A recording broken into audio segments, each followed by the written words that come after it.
most of it would not be easier at all, actually. Yeah. 'Cause you still need to like learn Spanish. You At the still end need of to the day. That's know- the hard part learn about the other learning language. Spanish. It's Learning learning- yeah. language. Yeah. It's like the vocab, the grammar, the all of it, really. It's all pretty bad. Can't That was a speak tough one for me. Scottish or Gaelic? Gaelic. Yeah. More like We're just two buddies discussing fantasy. Oh God, it's Sorta Sorcery. all right. they're trying to tempt me. The jean jacket. They're trying to tempt me. The jean jacket and gold chain is Ugh. getting to you. Ugh. I can't Got be. that dog in him. Ah, ah. That beast in him. It almost came out for a second. Oh, Almost insulted the proud people of Scotland. that's right. And speaking of having the beast in us, Oh yeah. welcome back, ladies, gentlemen, to Sorta Sorcery. Sorta Sorcery. Putting the beast back in bestiality. Chase, if you had to have sex with one of the beasts from Beastmaster, Whoa. which one are you choosing? Now, here's what I'll say. Yeah. If you choose the ferrets, you I get was both. about to ask. You get I was both. literally that was the You get first a question I was going to threesome. ask. You get, oh shit. I mean, okay. Well, first of all, the panther been through enough. It's Right. already painted black. Right, right, I don't want to make it suffer more than it has to.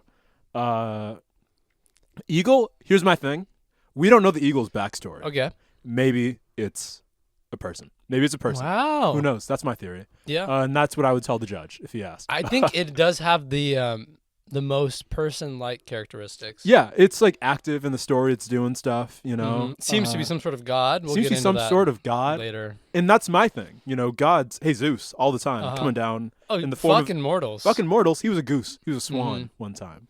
With Oh, the, he got jiggy as a swan? yeah. Wow. And like my thing is, you ask the lady who fucked the swan, Right. she'd be like, yeah, I fucked Zeus.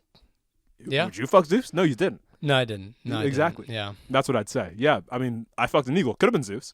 Could have been. I mean, probably, right? Probably Zeus. Let's. The aliens who worship the eagle ? Uh-huh. They seem to think so. Well, you know how the legal system in America at least works. You know, Yeah. It's Zeus until proven goose. That's good. That is good. Yeah. It's what can I say? I'm studying for the LSAT right now. I'm preparing for a long and fruitful legal career.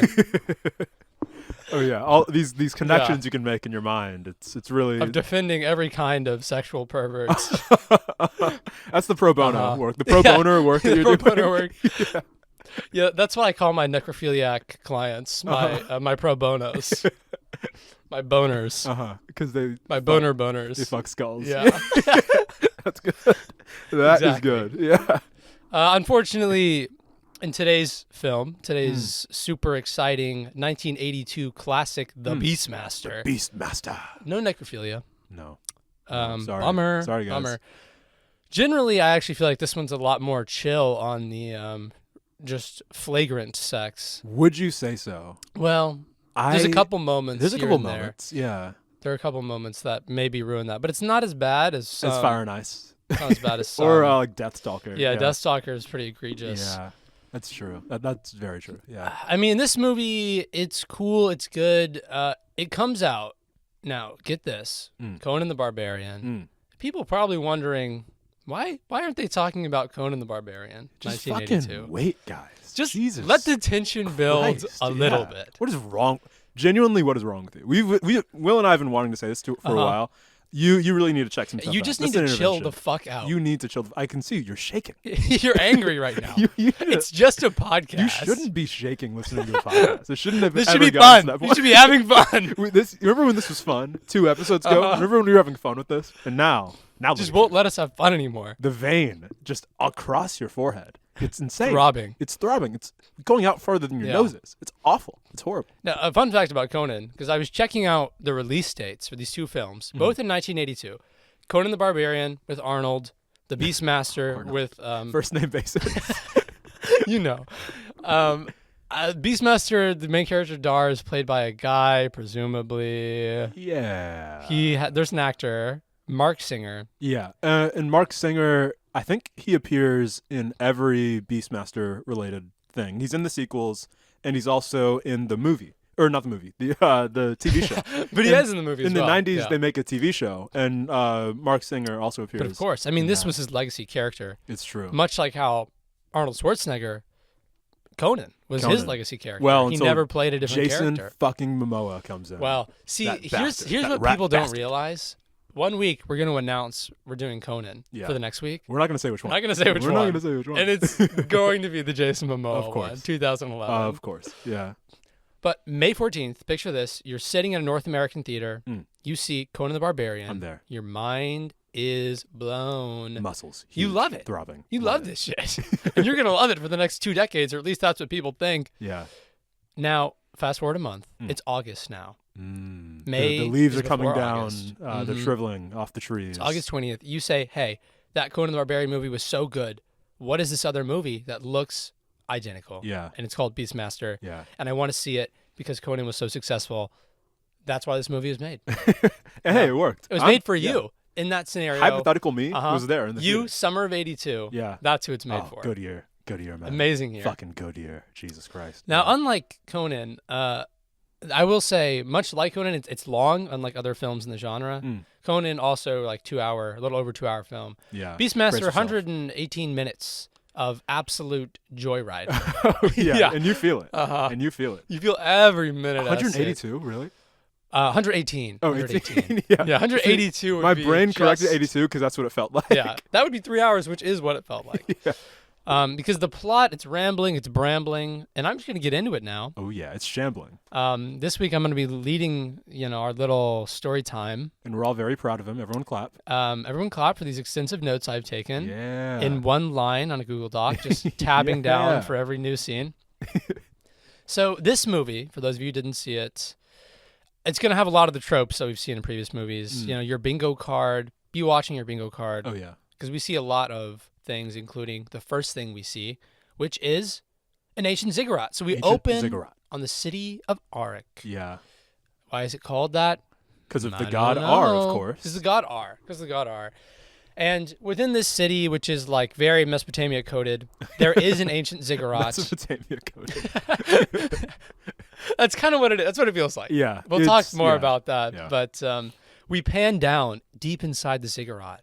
We find our villain, Oh yeah. a creepy, scary guy with a weird nose prosthetic and big eyebrows. Uh-huh. And his name is, of course, terrifying and scary, and it is Mayax. Mayax. What's Mayax up to? Well, he's fawning Max, if you're over nasty. King Zed's wife. Yes. He's got a little portal and a cauldron, magic mirror type situation, and some exposition is being rattled off. The god R has some sort of prophecy. A child needs to be sacrificed. Well, that's what Mayax Mayax says. conflates Yeah. two things. Mayax conflates a prophecy that says he will be killed by the son of King Zed Yeah. with the seeming long-standing religious ritual of sacrificing children to the god Throughout R. the movie, it feels like it's a thing that like Mayax made up, and they're all like, Uh-huh. "Yeah, this seems right."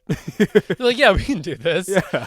Mayax essentially says that they need to sacrifice children to appease the god R, Mm-hmm. but the implication is probably that he just wants to kill King Zed's child, who will eventually, as prophecy says, kill him. Yeah. And it is interesting to imagine that like this guy is like the whatever Michael Jordan of child sacrifice. Like no one was really thinking about it, but then one day he just fucking dunks that idea in there. Yep. And yeah, let's sacrifice kids. Let's just do it. And Before everyone's we like, were yeah. just kind of like praying and shit, casual. Well, Not that didn't serious do enough. much. Doesn't do much. Didn't do much. We're killing kids. Yeah. They weren't going to make it to cars and planes by just, sacrificing petty things Yeah. like This sheep. is how civilization works. You sacrifice enough kids. Got to and crack a then few eggs. Got to crack a few eggs. Exactly. And He's that's- cracking eggs. Yeah. But, included in this scene, in the bottom of the ziggurat, we have one of my favorite tropes of the genre, the ugly hag. Yeah. The ugly hag like a few. There's a lot of ugly hags. who is seemingly beautiful from the waist down. So there's always this, the other shoe always drops, where they start panning across, like, just the almost naked body of a regular person. Yeah. And like, so, they're showing like this woman's body. I look over at Will. He's smiling. I think, is he smiling in the normal way or is he smiling in the Will way where he's just waiting for the hag to Yeah. show up? And it was in fact, And I was waiting for the hag. he was waiting for the hag. I'm too seasoned a veteran to not feel the hag coming. You pan up to the face and it's just abominable, Yeah. hideous, Oh, yeah. terrible. Oh, yeah. So that's how you know these guys are villains, really, basically. Because they're ugly. This is one of the greatest tropes of Sword and Sorcery. If you have like weird facial prosthetics, you're a villain. You are a villain. Yeah. You're going to do some villainous shit. It's not very subtle. So, of course, things are looking kind of bad for King Zed's unborn son, except for the fact that seconds after revealing this prophecy and Mayax sort of forming this plan, King Zed busts in on him. Yeah. What are you doing down here trying to sacrifice my unborn son?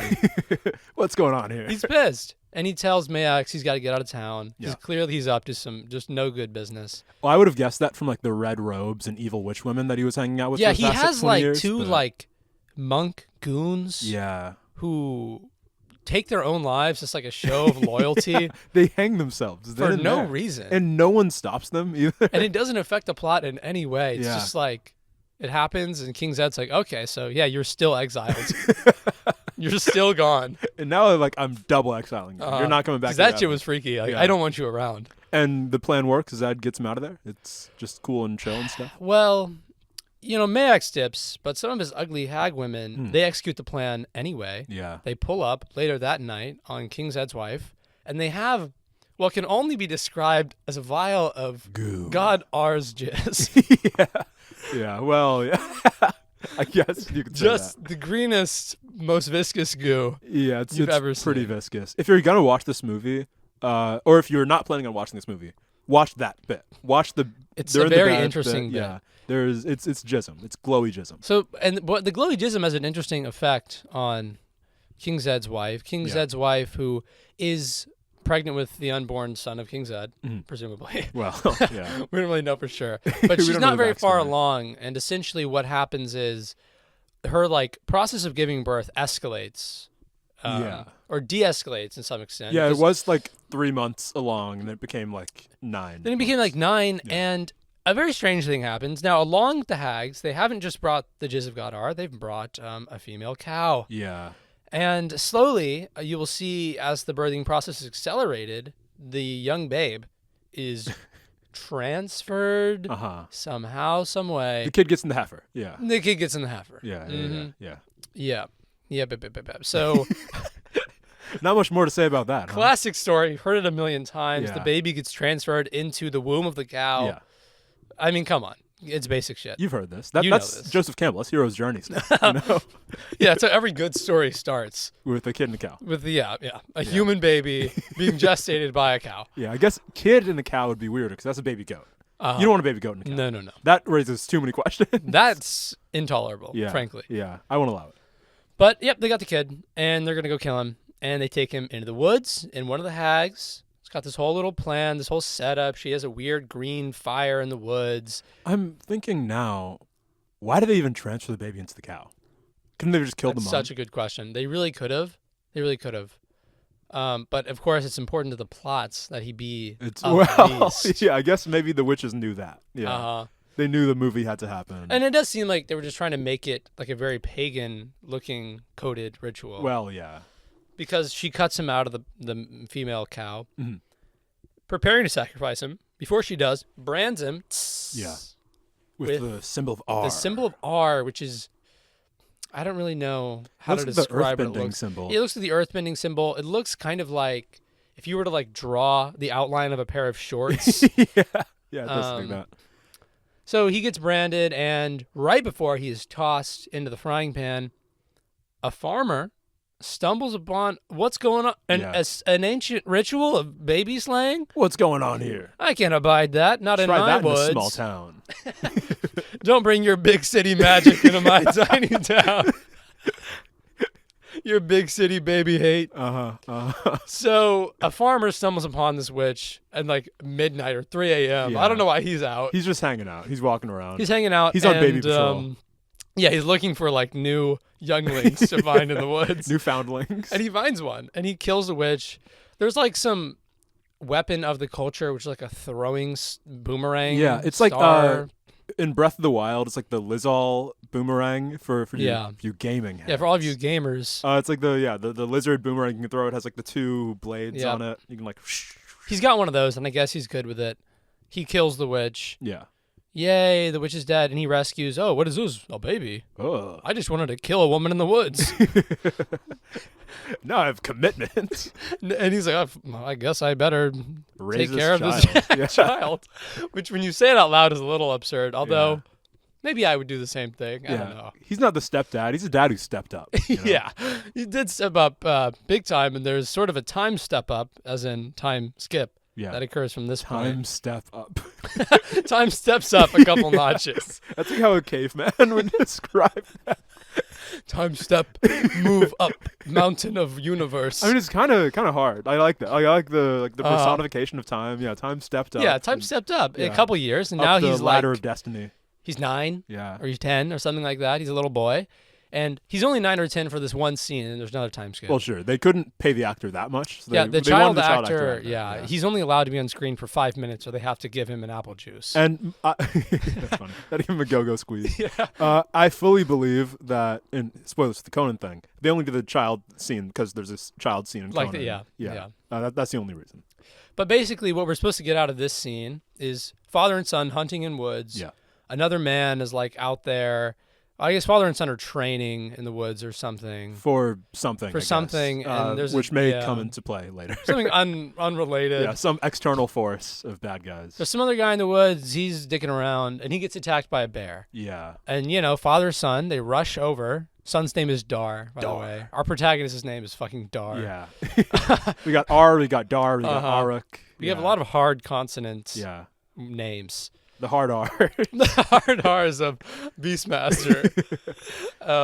So basically, the bear is going to kill this guy, rips off his leg or whatever. Yeah.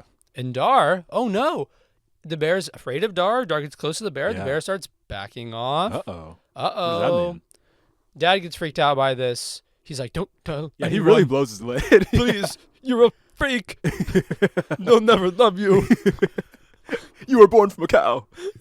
Somehow the dad seems to know that Dar has beast powers. Yeah, I guess beast it's like a controlling thing in this powers. culture. When you're born from cows, you can talk to animals. And the mark, he makes some comment about the mark as if he knows what the mark means. Yeah, he just pulled up and like the kid already had the brand on him. So Yeah. I don't know. And if the brand is known, then it would just be a symbol of the local deities. I don't know why it would be weird that you like have it on you. Doesn't quite make sense. Doesn't make sense, but whatever. So we established that he has the power of beasts. Dar makes it go away. There's another time skip. Yeah. And now he's got a dog named Toto. Yeah. And he's chilling with Toto. And they're not in Kansas anymore. They're not, nope. And they're not in the village of like Emir or something like that. I don't know if I wrote down what the village is called. Yeah, it was something like that. Emir, yeah. I probably wrote it down somewhere and I'll get to it later. But he's leaving the village with his dog Toto, and the other young lads are going to go farm. And this The really young is virile Mesopotamia. lads. Yeah, when you think about it. They're off to the fields, but, right after they leave, why is the ground shaking? What's that appearing over the horizon? Yeah, what are those pikes over there? Juns! It's the Juns! Juns have arrived.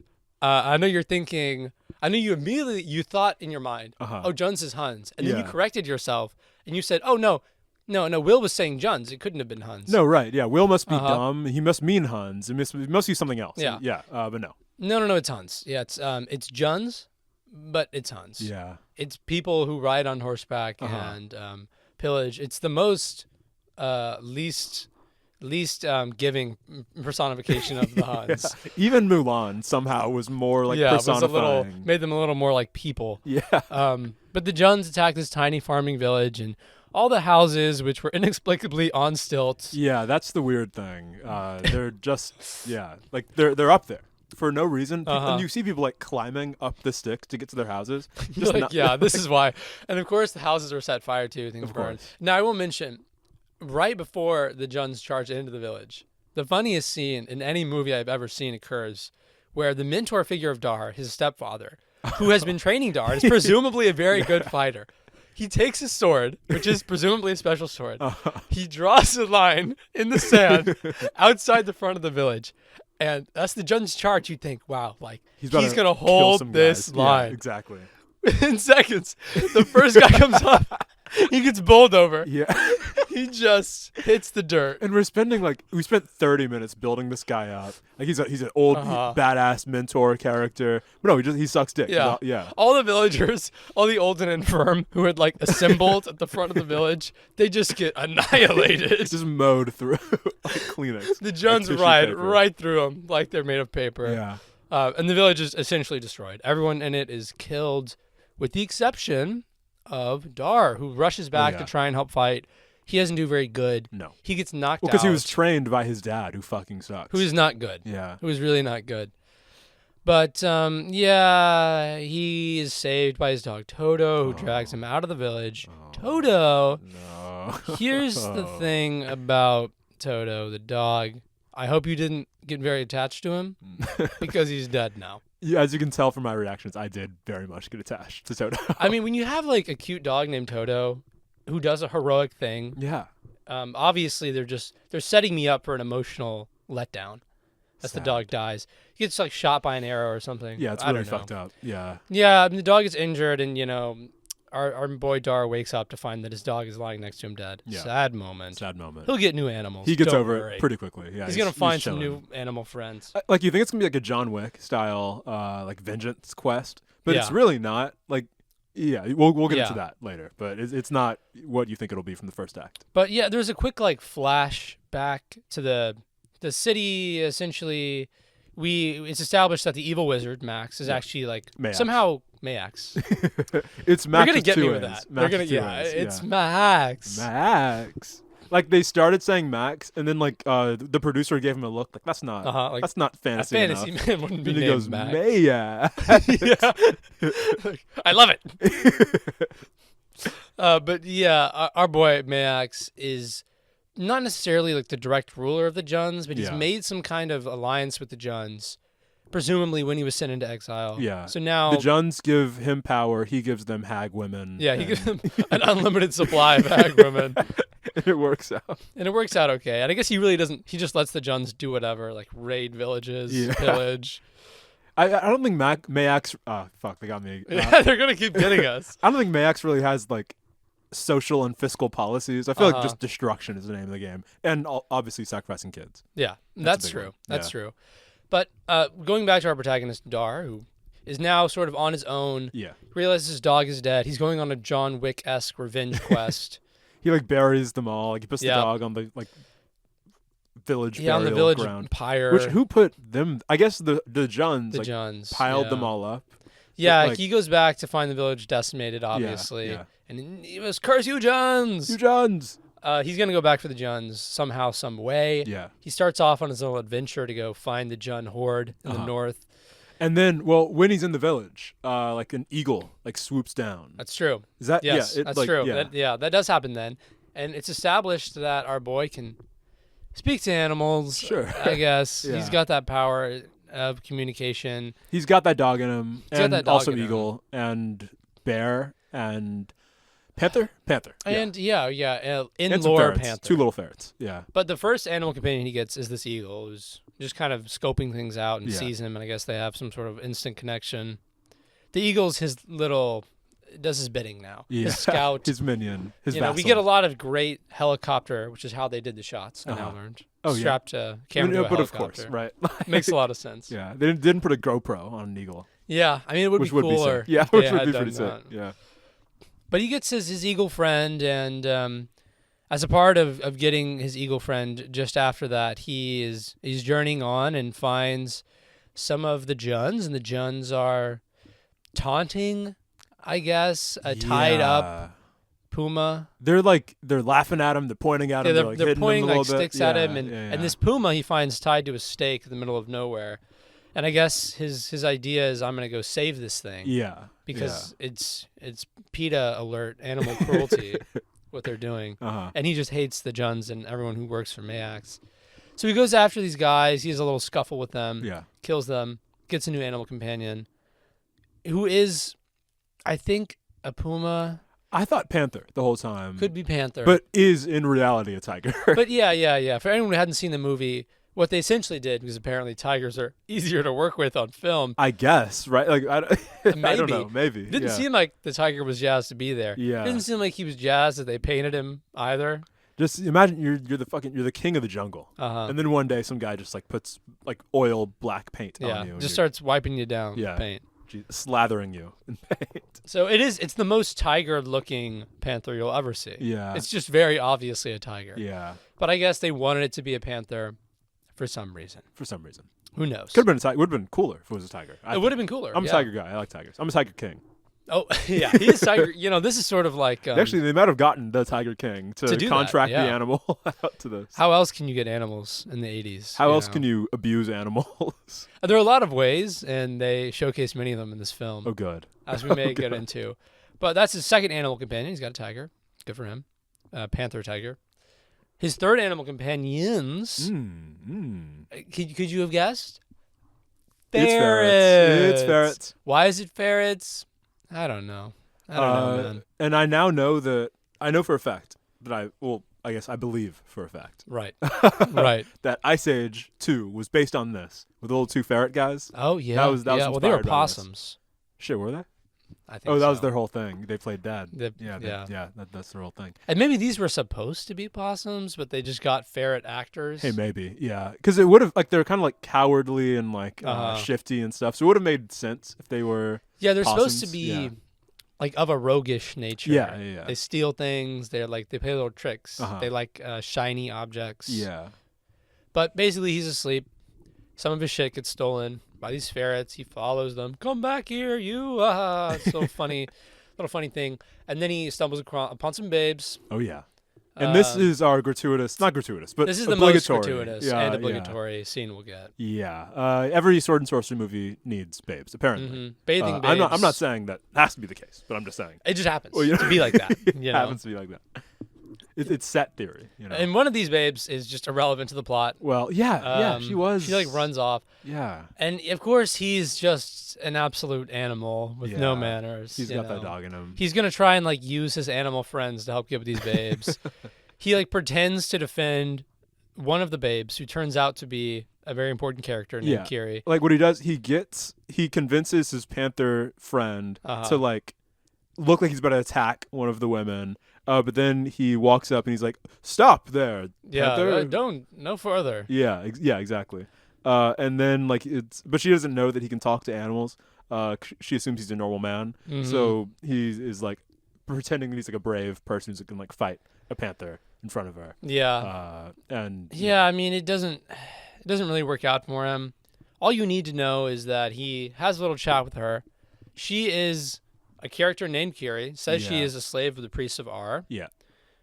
Maybe is more than that, as we'll find later. Who but knows, right? Basically, she's like, no, I can't run off in the woods with you because I need to get back to my slave family. overlords. Yeah. They want me back. I guess they let her run off to go bathe in a natural spring. Yeah, and it's come confusing back. because she's so far away from like the where city. the city is. Yeah. But she goes back. And he's like, whatever, I gotta go kill these Juns anyway. I don't even want to have sex with you in the woods anyway. Fine. I just want to do the panther bit. I don't really care. No. It's not like we planned that whole thing. It was really hard to execute. So he journeys on, and it's now the scene that happens is one of the strangest in the film, and it does serve a purpose. I was kind of calling when we were watching this movie that the thing happening next would happen and then never be talked about again. Which would have been awesome. It does come back at the very, very end. Yeah. But it still makes zero sense. No. So what happens is he's leaving the babes. He sees a tree in the distance with some things hanging from a tree. a lantern on it, right? Like they were like glowy kind of things. Yeah, it looks like there were like orbs of light hanging down from the tree. Yeah, exactly. Kind of hard to tell at that distance, so he decides, I guess, to get closer. I'll investigate this weird tree. It becomes night by the time he arrives at the tree. I guess he like climbed and stuff, so it took a while. And which I'd give up at some point. Yeah, I wouldn't really investigate this freaky ass tree. No. Because it turns out there's some freaky ass shit going on. Yeah. There are egg sacs hanging from the tree with something in them, something writhing in them. There are people. There's a cauldron bubbling, and there are like people in cages just around. Well, it was like one guy. Right? There was one guy actually. Yeah. And he frees that guy who just runs off and gets killed immediately. Which, like, is the idea that Well, I'll say this. Like, Right, yeah. right. So what happens is, right, he sees all this weird shit. He sees the cauldron, the egg sacs, the guy in a cage. Yeah. He goes, hey, let me help you out, buddy. And like he's looking at all this. He's just like he's just standing there. He's just pretty looking. unfazed. Yeah. And it's like at any point during that, I would leave. Yeah. But like he's just kind of observing all of it. Yeah, and when I say egg sacs, like I really want you to think like xenomorph, Yeah. not of this earth Yeah. type of egg sacs. These aren't your grandfather's egg sacs. Oh, no. No. Yeah, and the things that are laying the eggs or eating out of the eggs are revealed Eating the to eggs us. And they're eating out. They eat out Yeah. the guy who Oh, gets yeah. freed. Eating out, dining in. Uh-huh. Our little friend tries to run away. He's super scared because he's probably seen these things before. Yeah. Uh-oh, he runs right into one. Yeah. And what are they, you They're might ask? like these like bat alien creatures, and they spread their arms out, like their arm/bat wing situation out, and they'll like close their arms around you, and like I guess they have a stomach on, like yeah. or they have a Some kind mouth of on their teeth stomach, or something. and they just eats you like that. Yeah, they just eat you raw. Yeah, they raw dog you. They raw Yeah. dog you. They bone you until you're nothing but bones. Until you're nothing but bones. Yeah. And they're like the height of a man, but yeah, they have like bat wings. Maybe they can fly. Yeah. And if you're wondering, like, what am I talking about? I don't know, man. I don't know either. Watch the movie, man. Watch the movie because it does come out of nowhere. Yeah. And one of the things that I guess becomes important at some point is that there's like a statue of an eagle here in this weird. Yeah. It's like this black, like bitumen stone statue. That looks very ancient or alien. Yeah. Ancient or alien. And/or alien. Hey, ancient aliens. Could be. These could be Um, the ancient aliens. These could be the ancient aliens. See, I was thinking the whole time, no way these people could have built the ziggurat themselves. Must have been aliens. Same way. Yeah, that, maybe that's of course, the obviously, conspiracy aliens theory. built the pyramids. They did. That's an opinion that's sanctioned by this podcast. Yeah, By the way. yeah. We are much like the Joe Rogan podcast in many ways. Does he think that? Is that a thing? He has a lot of weird conspiracy theories about the pyramids. Oh no! Joe. But our fake pyramid is a lot more fun in the context of this story. Yeah. And these little alien guys, they're gonna kill Dar presumably, but then he has an eagle, and Yeah. we like eagle. Yeah, the bat people, they're eagle fans, which I think they'd be like bat. Yeah, fans. I would have thought they'd be like Patriots fans, but That's good. but they give Dar a medallion. They do look like Patriots. Yeah, they do. Boosh. Oh. And this medallion that they give him is also, it has like an eagle emblem on it. Yeah. It's just kind of weird. Like they give him this medallion. I don't think he speaks at all in this scene. No. And it lasts like 5-10 minutes. Yeah. Well, Dar doesn't really have much to say. No. Not unless he's trying to like rizz up some random people he finds in the woods. Dar sucks. Like, can we just say that? He's not a great guy. Two Sorta Sorcery sanctioned opinions. The Egyptians did not build the pyramids, and Dar is a horrible protagonist. Right. He sucks. He's awful. He's not good. He's not good. So we go flash forward. He makes it to the city of Arak. Was he going there? I didn't think so. I thought he was going north to find the Juns. Yeah, but we were confused when that happened because I thought his whole thing was Juns. I didn't think that Mayax really like factored into his plans in any significant way. 'Cause he doesn't know that Mayox like rules the Juns. Yeah, like he doesn't know the connection there. Because the Juns have just been there forever, presumably. Yeah. It's like a people group. Right.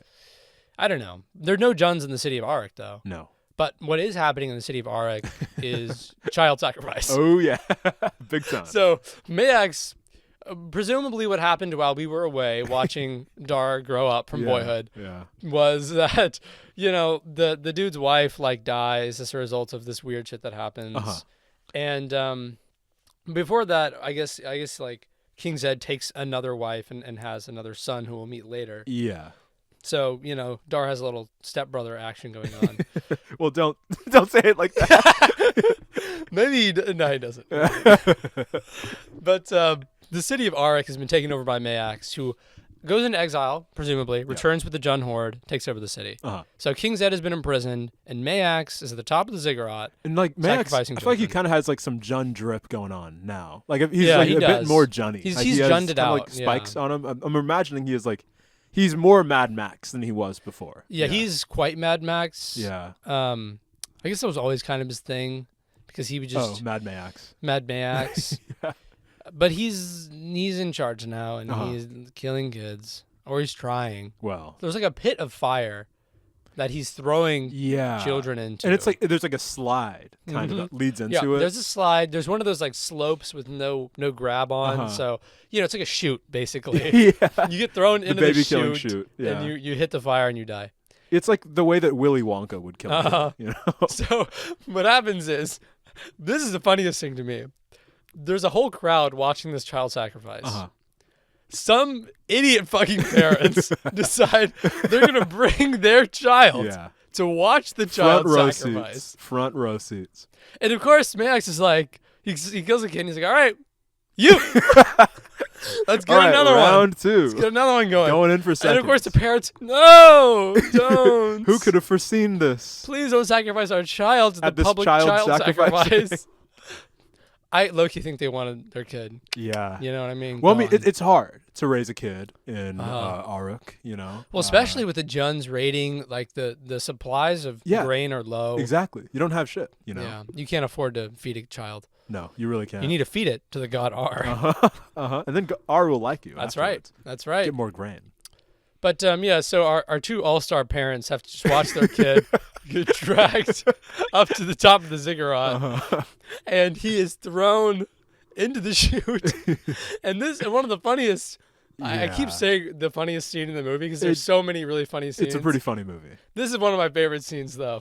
The kid is like trying to grab onto the chute, and Mayax has a scepter, and he takes the bottom end of the scepter and he starts poking him.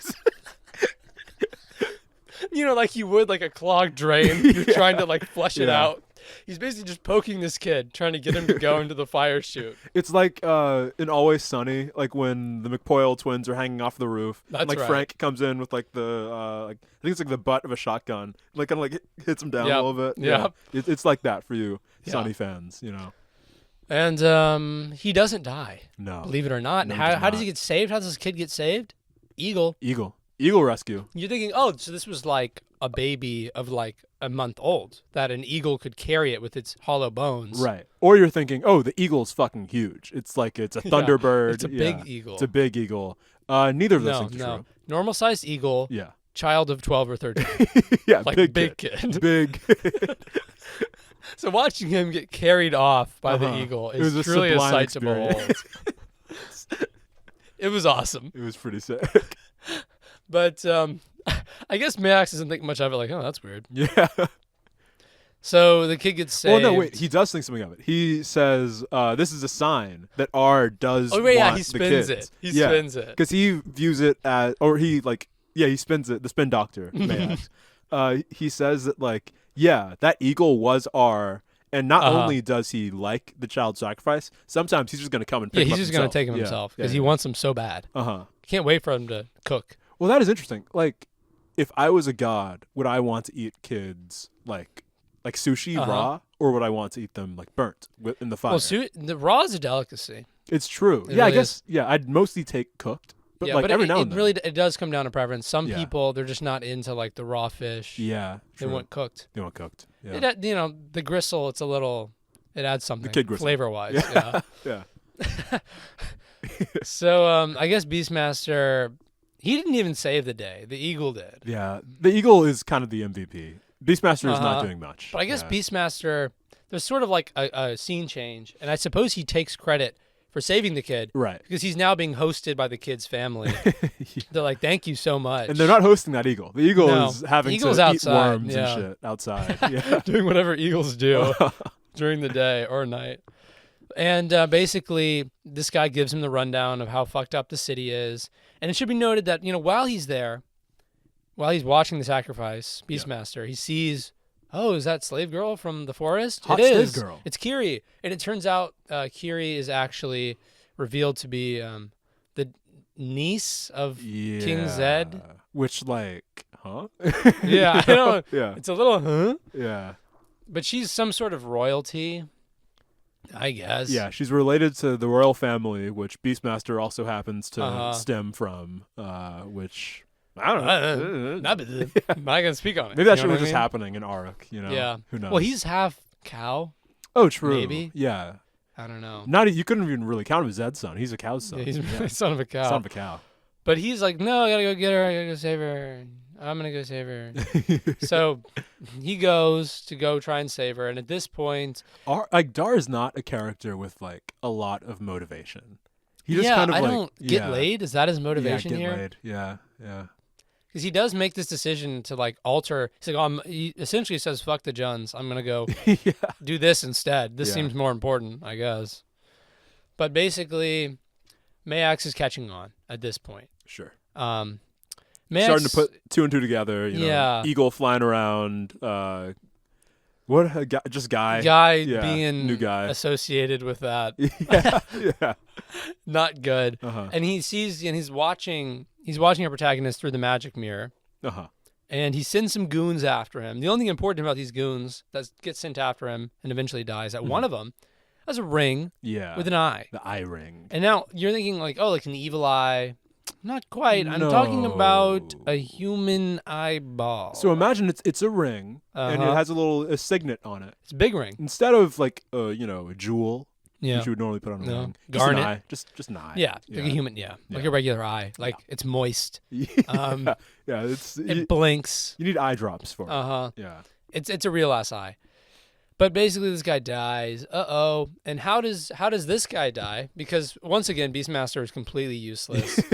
He's going to get got by these guys. Uh-huh. Luckily, his tiger friend kills one of them. Well, panther friend actually. Panther friend. Yeah. I'm sorry, I miss species. Species. I should yeah. He's an actor. He's a professional. So Yeah. I should name him by his character, Yeah. Panther. Kills one of them, chasing another guy. This other guy is like running and traps the panther Yeah, in like a hole. in like a pit in Yeah. the hole. So I guess they have some sort of trap they were waiting to use on someone. Uh-huh. But these guys get jumped by some new characters. Seth is a guy Seth. now. Yeah. So have we seen Seth before in Yes, this we movie? have. I forgot to bring that up earlier. Seth is in the palace when Zed busts in on Mayax. Like at the very beginning. Yeah. And yeah, Seth is like, we know what fucking shit you're up to, man. Yeah. Stop that. Yeah. Yeah, so he's like one of the king's close bodyguard type people. Or something. Or something. Yeah. He does something. Like he gave like a monk, like D&D monk kind of yeah, vibe. he fights Yeah. with a quarterstaff, which is Yeah. interesting. You don't see that often. You really don't. Except for Loyal. Loyal and Wheel of Time. Wheel of Time. And the Wheel of Time. And the Wheel of Time, The Wheel Amazon of Prime Time. show. Not out there. now. Okay, all right. He doesn't have a quarterstaff in Yeah, the he show. doesn't. I didn't get past episode like fucking 3 of season 2, so maybe he picks one up. Maybe he gets there. But fuck, man. Ruined. I can't talk about it. We'll I get can't too talk about angry it. I if we can't talk focus about on Wheel of Time. Hey, if you really want to torture us, suggest Wheel of Time show discussion Yeah. somewhere down We'll the do line. it very begrudgingly. We'll do it begrudgingly. Yes, we will. But Seth is a guy who pops up again. Turns out that Seth had escaped the palace at some point, Yeah. the ziggurat, with the new son Yeah, of King stepson Zed. or stepbrother of Dar. Yeah. Yeah. And this kid, he's been like training to take over the throne in the woods. And I don't know. I guess Seth can fight, and he's been training this kid to fight Yeah. and like also be a diplomat or whatever. I guess.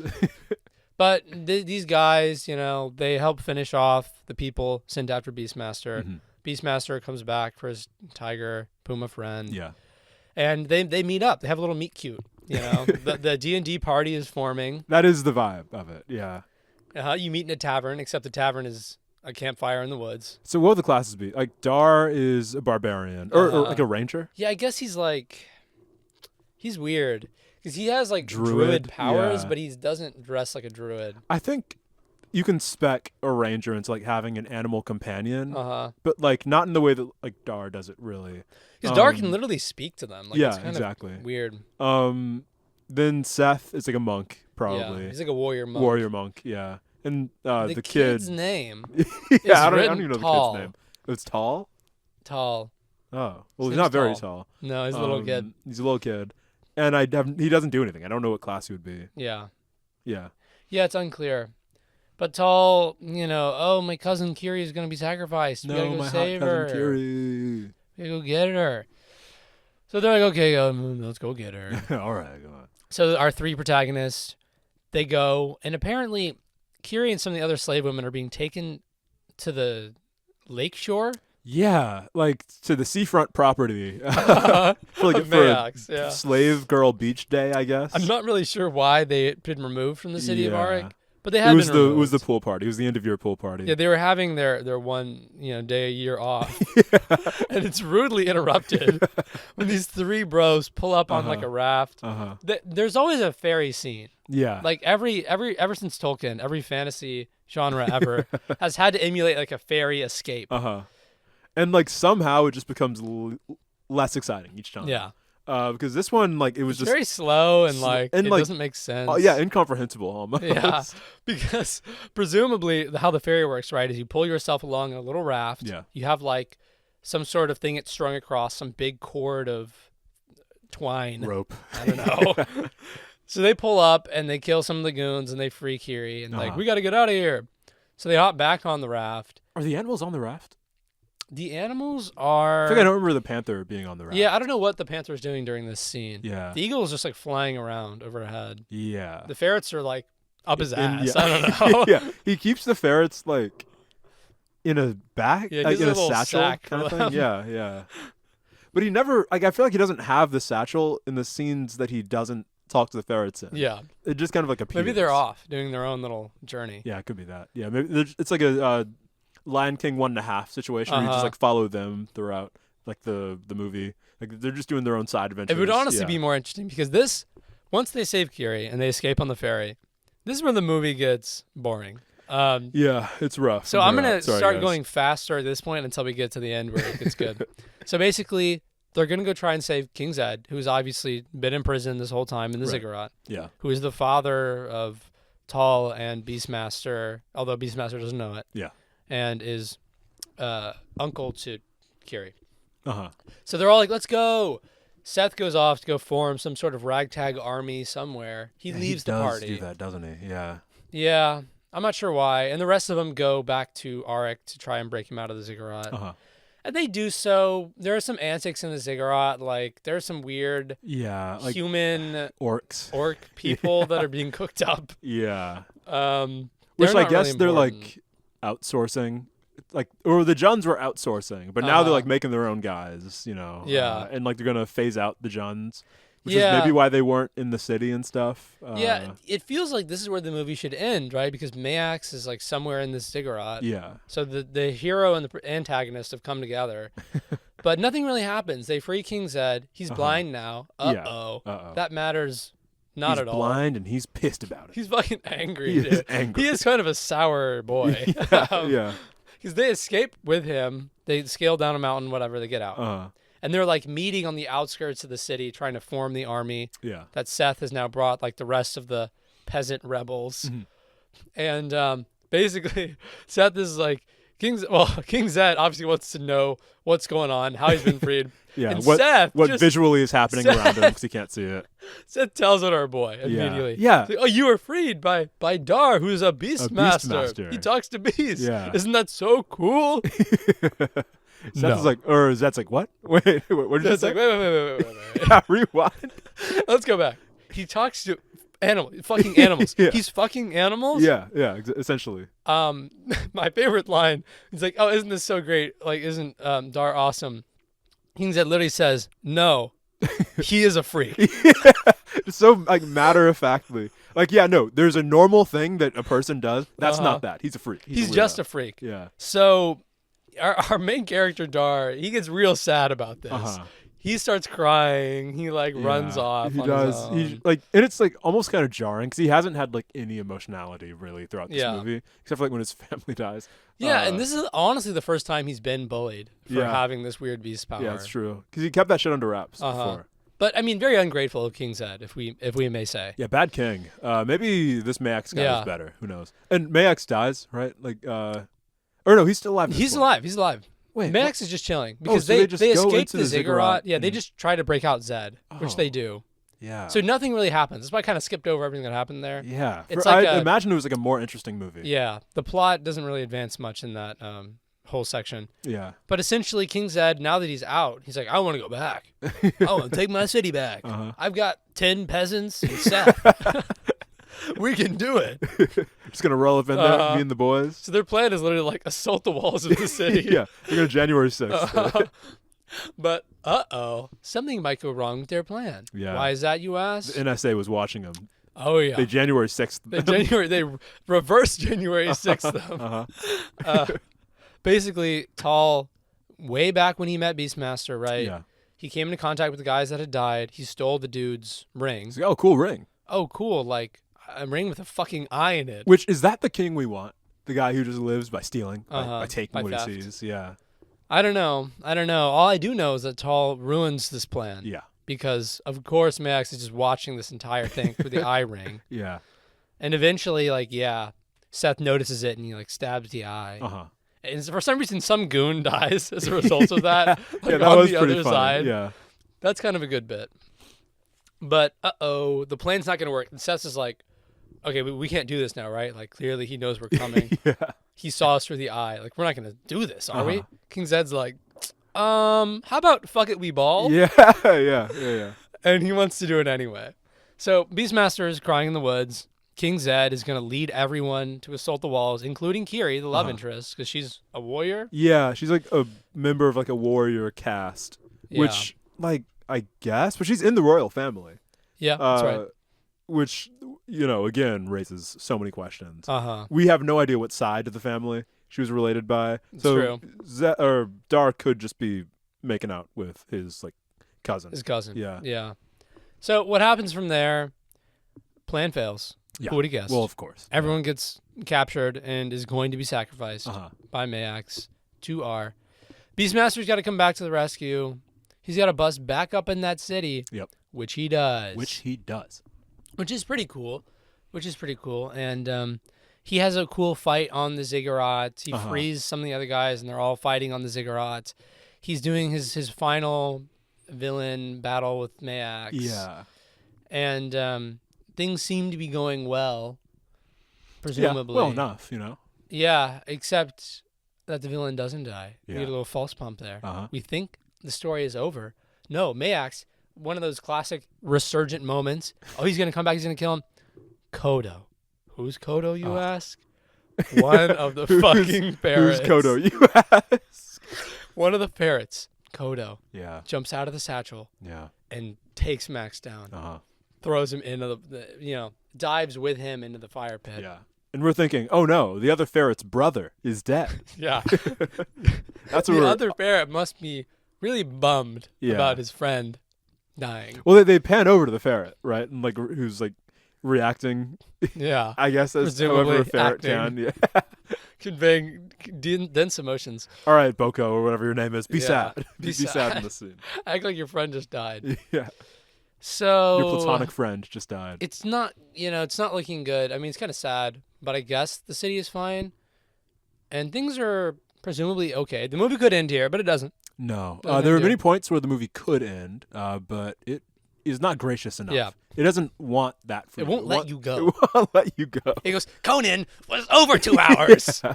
You can sit through this. You sat through Conan. Why can't you sit through this? Sit through this. So this is one last final battle because, the Juns cometh. Oh, yeah. They cometh. I don't know why. I guess we needed to finish off the Juns, Yeah. presumably. The movie really, it should have picked a lane, It should have picked a lane. It should have been all Juns or all Mayax. It can't do both. Yeah, it cannot afford both. Yeah. And it really shows. So they're preparing for the attack of the Juns. They cover the moat because the city has a moat. They have a Home Alone style plan. Yeah, because the moat is not what you're thinking, a moat of water. Yeah. Or even a moat of lava. No. It is a moat of tar. Tar. It's a tar moat. Uh-huh. Classic tar moat. And they decide that it's a brilliant idea to throw some grass and dirt over the tar moat. Which it's funny because this movie is emulating Mesopotamian history in a lot of ways. Usually, a civilization will be built along a river or some source of water. These people decided to just in just an entirely arid, dry desert, just kind of live around the tar. Yeah. There's a naturally occurring tar pit. Let's and build they built our the city thing. within that. Yeah, within that. Could you imagine how fortuitous that would be, though? If I saw a ring of tar in the desert, I'd would be invade. like, fine. Yeah, I Fine. guess. Yeah. So they cover the moats. They're going to jump the Huns, the Juns. Excuse me. Yeah. To Let's get down to business to defeat the Juns. defeat the Juns. But it turns out, there are no warriors in the city, really? Yeah, I Because guess everyone's hiding not. behind the walls. Well, yeah, because Mayax had entirely been like outsourcing his fighting to the Juns, It's or true. like It's true. manufacturing Yeah, the weird people. Yeah. Which, like, honestly, no, like in Mayax society, no one has been conscripted into war. And There were that's a no like beautiful thing. weird warrior Yeah. castes like Kyrie is. Yeah. This is a peaceful society. Yeah, I mean, all you had to do to maintain the peace was kill your kids. a child Yeah, every I mean, now fuck, and then. who Not cares? every. Sometimes it's two children And one that's day. he's That's hungry. just fine. He's Ours hungry. hungry. Yeah, Basically, that's the just girl dinner. Juns, You know, That's girl dinner. That's God girl dinner. That's God dinner. two kids. Oh, I'm so glad Isaac made it out in real life. Oh yeah, Bible deep cut for it's all true. you Yeah, Bible heads. for God's girl dinner. The Juns basically don't give a fuck about the moat of Tar initially. Yeah. They just like kinda charge rock up into through. it. They Yeah. rock up into it. They're fighting. All of our like main characters are outside the walls fighting Yeah, no one else is helping. for some reason. Yeah. Tall, who's like 3 years old, is out there. He's like 12, but he's trying to do something. Uh-huh. Gets shot with an arrow. Of course. It's like, oh, is our new king dead immediately? Like, who let him outside of the walls? Maybe he's dead. But they're all fighting. Things aren't really going very well. Yeah. Our protagonists are completely surrounded. They could all die, but the Jun leader decides, I'm going to fight Dar in one-on-one combat now. Yeah, he's honorable, I guess. Yeah, he just rides across the bridge and Uh-huh. challenges him to like, a one-on-one fight. Yeah. Sure, he was like slaughtering women and children and like the elderly in the first Uh-huh. act. But now he's like an honorable guy. And He's now gonna he take wants you to on have a one-on-one. cool-looking duel. Yeah. A cool duel. A cool duel. And they have a cool duel. And Hey, if you don't have the cool duel, you're a tool. So. you really are a tool. And, Yeah. and honestly, his tool is very impressive. He's It's like a pretty good scythe tool. on Yeah. the end of a swinging stick thing. It's like Yeah. kind of weird. It does seem like it was created explicitly so he would like swing it around and like stab himself with Uh-huh. it, but that doesn't happen. Yeah, it doesn't happen. He like gets knocked into the moat in the end, I think. Yeah. I don't know. Dar wins the one-on-one fight, and the funniest part about that is it changes nothing. No. He goes back to like the circle of protagonists who are still surrounded. Because when the fight starts, like they're all being like encircled by the Hun, by Yep. the Jun, by the Juns, and like they're like their backs are against each other. You know, they're like, oh, are we gonna make it out of this? The guy he comes in, Dar's like, I'll take you on one-on-one, and you Yeah, think that's the gonna be like, implication is that yeah. it would resolve the conflict, Uh-huh. and the Juns would leave. And then after the fight, yeah, they're just it's the same shot again. He Yep. goes back to being encircled by the guys. And Seth which says is something funny. like, "At Yeah. least we tried," or something like that. Like Yeah. some weird. Which objectively, that's probably like the funniest intentional thing in the movie is that. Yeah. But Yeah. it's just it's so good. So basically, what happens is, at this point, the moat has already been like lit on fire because Beastmaster kicks a guy into the moat and the guy's on fire. Yeah. So it sets the moat on Yes, fire. Yeah. So there's just like fire and Juns everywhere. The protagonists are going to die, but then, wait a minute, our eagle protagonist, who has left Dar, because Yeah. Dar gives him back Yes, the medallion and then he at like, the end flew of away. Mayax being killed. Yeah, So exactly. right, all of our animal companions aren't really here right now. The eagle's gone. Where's the panther? The panther is getting his feet massaged Oh somewhere. yeah. The panther's getting its fur re-dyed black. Yeah. The panther's doing something. I don't know what the panther's doing during this actually, but I do know what the weird eagle alien people are doing because they pull back up. Oh yeah, they do. The eagle brings them back. The weird alien bat Patriots fan people. That's right. So they just. It's not even implied that they can necessarily fly because they're standing on the ground when they pan back. Yeah. It's like they just appear. I thought they like glided in, but I could have just like my brain could have just filled in. Maybe they the did. gaps in that. Maybe they did. It seems like they should be able to glide. So I knew Yeah. where you would get that from. Yeah. But so yeah, the aliens save the day. Yeah, they stomach eat all the people. Yeah. Yeah. And I couldn't Yeah. stomach it personally. No, Yeah. I distasteful Distasteful. to me. Yeah. So yeah, the plot is resolved by weird alien monsters. And the last shot of the movie that I love. It does feel like the entire movie was normal. There was no Yeah. alien scene in Yeah, it. it was regular. And they get to the Jun scene. And they're like, how do we they're save these "Fuck, guys?" How do we save these guys? And one guy's like, I don't know, fucking aliens. It's like, okay, we're gonna have to set that up earlier in the movie. If Yeah. there's gonna be aliens. Honestly, that's a good theory. I like that. Yeah. But yeah, movie ends on a shot of everything's fine, everything's cool. One ferret, Kodo's presumed brother, pops out of the bag. Oh yeah.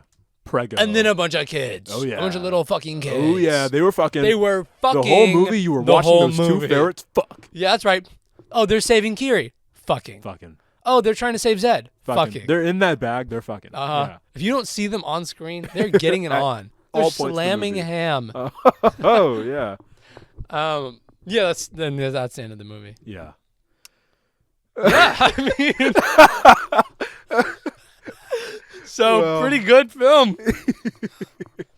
Well, that's the end of the Pretty movie. good film. So Let me read one review. Okay, I also have a thing to say after this. Because I always like looking at the reception. I think the receptions are just hilarious. Yeah. So this one guy, it had mixed reviews. Let's just say that. Well, Generally, it had mixed reviews. Sure. Gene Siskel of the Chicago Tribune, Siskel and Ebert, 1982, gave it 2 stars out of 4 and wrote that, quote, "It isn't bad as much as it is overlong. After one of the film's major villains has been bumped off, the film inexplicably goes on for another 20 minutes. Yeah. And this sort of brainless adventure film, one climax is enough." And like we were shocked when the movie was not over. Yeah. With Mayax. Yeah. And yeah, just it kept going. But Yeah. hey, it's a medium of storytelling that's longer than a movie. A book. An epic. Well, I thought you were going Epic of Gilgamesh. Oh, no, yeah, this, I mean, this is much like an much epic. like that, actually. Yeah. But fun fact for you bookheads. Oh yeah. In the audience. Book-brained. For you book-brained losers. Sorry, I don't know why I said that. I like books too. Books are cool, actually. Books are cool, actually. This movie is based off of a book. Yeah. The Beastmaster. I'm saying it like that because beast and master are 2 separate words here, whereas in the movie it's Beastmaster. And the book tells the story, and it's from Wikipedia. Right, of course. Very reliable source. That tells the story. It tells the story of Holstein Storm, a Navajo former soldier who has empathetic and telepathic connections with a group of genetically altered animals. And of course, that is the plot of this movie. Right. Obviously, Right, you were there. Much like this movie, they go to a distant planet called Arzor. Oh. Arzor. Aruk. Oh. Yeah. And he becomes a farmer. He farmed at one point in the movie. It's very loose, tangential relationship. Fun fact that Wikipedia tells us about the book is that the novel, the ideas from the novel were featured in a 1982 film, which did not significantly follow the novel's plot. Interesting. Which I guess is Beastmaster. Yeah, the movie we're talking I guess. Yeah, and you see a lot of the movie's DNA in like the book synopsis, but you gotta wonder like why. Yeah, you do got yeah. Because the Mesopotamia stuff that's made up for this movie. that's true. Why did they do it? I'm not sure. I wonder if it was to make it more like Conan, Yeah, like an ancient past. I could see that. Like, but Conan is more like they go to like the ruins of ziggurats and stuff like that. But yeah, like, there aren't like thriving. yeah, exactly. Those cultures have passed. Like last night, I finished this one Conan short story. I think I want to say it's like the Black Pool or something. Sounds like right. Incredibly racist story. Oh, so the Black Pool is. Yeah. Yep. But yeah, there's just like this temple kind of thing on this like island, and there's like these like 8-foot tall black people. But yeah, that's the most you'll get. Like if there's like a thriving like kind of Mesopotamian ancient civilization, there'll be like aliens or something, Right. Or like some other Right. people. But yeah, this is very much more like historical epic kind of thing. Yeah. And there's magic, there's I don't know. There's some interesting elements. Yeah, I'd say interesting is a word you could use to describe this. Fascinating, perhaps. I was fascinated. I'll say that. I was astonished. I was turned to stone while I was watching it. Yeah. Yeah. Yeah, I was frozen, unable to move, Uh-huh. knowing I had to finish the film. I was able to move, but I didn't let myself move because I knew if I got up, I was there'd be also something more interesting. unmoved by what happened in the film. Well, I was not moved yeah. to tears or anything else. So I guess, like, I mean, how do you feel? I guess we just said that. So I know it's not a positive opinion, but if you were gonna like rate or review this movie, Yeah, here's the thing. I don't think it's the best of the tropes. I think No. it has some funny moments. It's so bloated. The Yeah. plot is so contrived. And that's not necessarily like a fair criticism in some ways because we're going to watch some other movies, man, and they're Yeah, just it not gets- going to make sense. It gets worse. Like yeah. entire But isn't that like fun? It is No? fun. Yeah. It's honestly more fun when like a MacGuffin disappears from the script. And those movies are short too. Yeah, So it's those like are- there's a yeah. feeling of like, oh, it's rough. Oh, I just like snapped into the mic. There's a feeling of yeah, it was very crisp. There's a feeling of like it's choppy, it's quick. Yeah. You know, it's throwing an idea at you, then just like moving on. But this like it was very just kind of like slow and like methodical. Yeah. Methodical is the wrong word for this. Yeah, there was not a lot of method involved. I thought the animal bit was interesting. I'm curious about how they filmed some of these scenes with the animals. Yeah.